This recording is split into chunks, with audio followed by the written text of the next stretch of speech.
Kaya naman pala isa to sa mga sikat na air freshener ngayon. Ang galing netong Sanova Long Lasting Air Freshener. Magdadalawang buwan na, sobrang bango pa rin ng sala, ng kwarto at ng kotse ko. Ang tagal niyang maubos. Continuous fragrance for 45 days talaga. Ang galing. At napaka-affordable. Wala pang 200 pesos. Kaya bumili na rin ako ng isa para sa kotse dahil pwede rin siya sa kotse. Kaya guys, kung naghanap kayo ng solid na air freshener, napakasulit talaga netong Sanova Long Lasting Air Freshener. Wala pang 200 pesos. Ilalagay na lang yung link dyan sa yellow basket sa baba.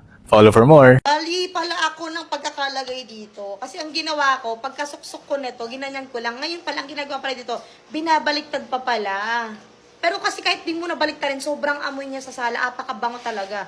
Ayan pala yan, para mas lalong mag-spread yung amoy. Pero kahit di ko pa binabaliktad, kaninang pagbaba ko, sobrang naamoy ko na siya. Amoy mamahaling hotel yung sala namin. Girl! Sabi sa'yo, pag nagpunta ka dito, maaamoy mo. Amoy peachy, amoy fruits na amoy social, amoy mayaman. Ganun yung amoy nito. Actually, ang binili ko kasi nito, 3 scent. Yung isa color blue, parang fresh lang yung amoy nun. Parang bagong ligo, parang medyo amoy sabon na bagong ligo. Ganun yung amoy ng color blue, parang fresh nga. Tapos yung purple, hindi ko masyadong bet yun. So, nilagay ko sa CR. Pero ito, dito ko sa sala nilagay para pag may bisita kami every time.